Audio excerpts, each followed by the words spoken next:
Hello everyone, and welcome to this audio podcast today. This audio podcast as part of as part of the cytometry cyclone, and this audio podcast as part of a Rakas and Bombard episode, and this audio podcast as part of a Storm Robotics production. Today, looking at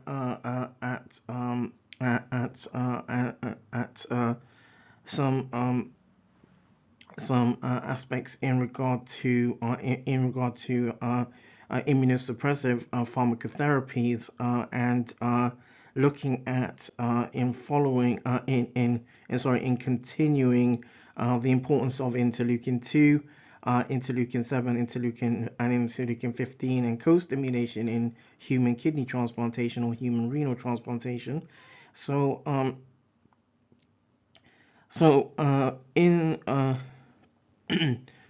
Whilst the generation of new immunosuppressant agents or pharmacotherapies have been merited from and within sort of the pharmaceutical industry and research, the understanding of basic mechanisms of immune biology and regulatory networks begin through disease processes in amongst hospital laboratories or hospital laboratory investigations. T cells can recognize and react against an allograft either directly, the direct recognition pathway, or indirectly through the indirect recognition pathway, in context of immunobiology, through immunobiology, as sort of underpinnings, and it has been demonstrated that through laboratory investigations that both pathways, indirect and direct, mediate the growth and differentiation of alloantibody producing B cells that contribute to the acute and chronic rejection. However, both pathways can be initiated by subsets of specialized T cells which display regulatory and suppressor function. Regulatory T cells display a characteristic CD4 positive, CD25 positive phenotype, and act as natural inhibitors of T cell reactivity to autoantigens, and upon triggering of the T cell receptor, CD4 positive and CD25 positive phenotypes interact with other T cells and precluding a response with any kind of stimulation. The inhibition is not antigen specific, and thus it is unlikely that the expansion of naturally occurring CD4 positive, CD25 positive T cells are of advantage in strategies aimed to induce antigen specific tolerance in transplantation. And regulatory T cells that are derived from CD8 subset of lymphocytes have also been sort of described in amongst the literature. These resemble the T receptor cells producing interleukin 10, acting in antigen non-specific manner, although in some systems they appear to be antigen specific. Again, antigen specificity is of significance for contemplating in the use of CD8 positive TR cells in transplantation. In contrast, an immune response to pathogen in which all foreign-derived peptides are expressed with self MHC molecules, an allograft expresses its own set of MHC alleles capable of priming recipient T cells through the direct allorecognition pathway.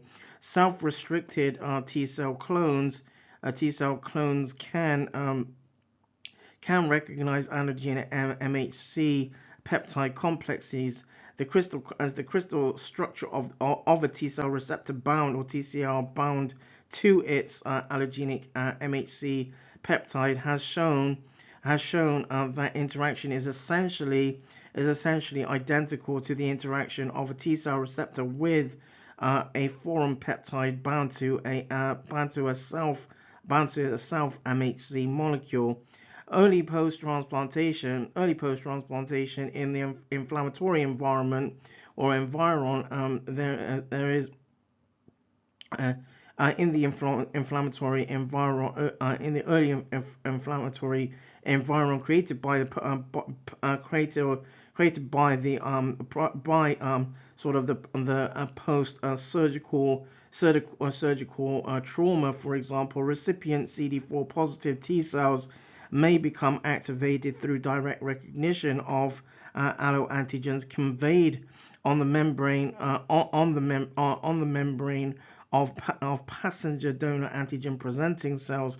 T helper cells helper cells may proliferate and induce a cascade of cytokines and produce CD positive cytotoxic T lymphocytes, which sort of prompt episodes of damage and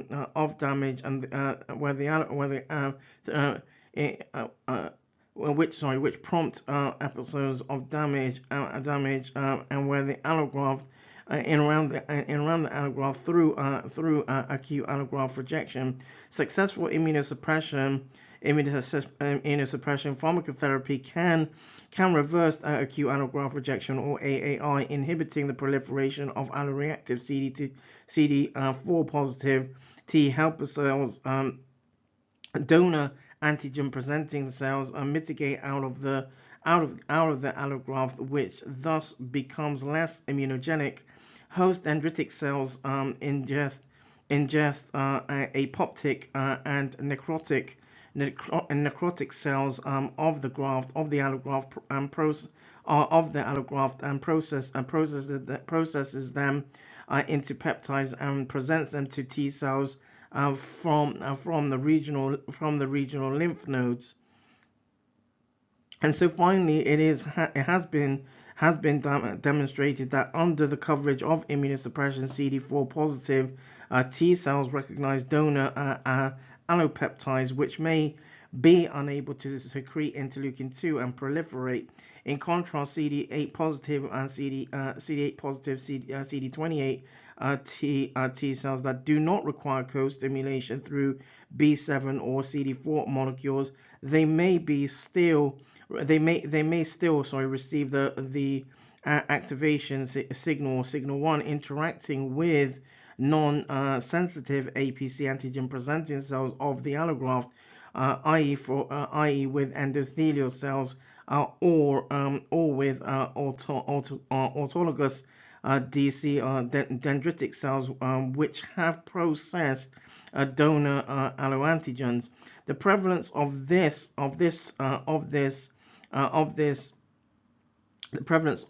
population may preclude the cytotoxic activity of CD8 positive and CD28 positive cytotoxic lymphocytes, since endothelial cells do not express the co-stimulatory B7 molecules. CD8 positive and CD28 negative T suppressor may also inhibit the indirect pathway, thus prompting tolerance of the host antigen presenting cells which present allopeptides allopeptides bound to MHC class 2 antigens to CD4 positive T cells. Hence, where CD8 positive and CD28 negative T suppressors may maintain early quiescence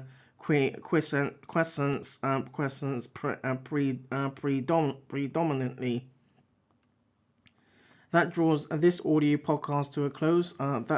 This audio podcast to a close. This audio podcast is part of the cytometry cyclone. This audio podcast is part of a Rakas and Bombard episode, and this audio podcast as part of a Storm Robotics production.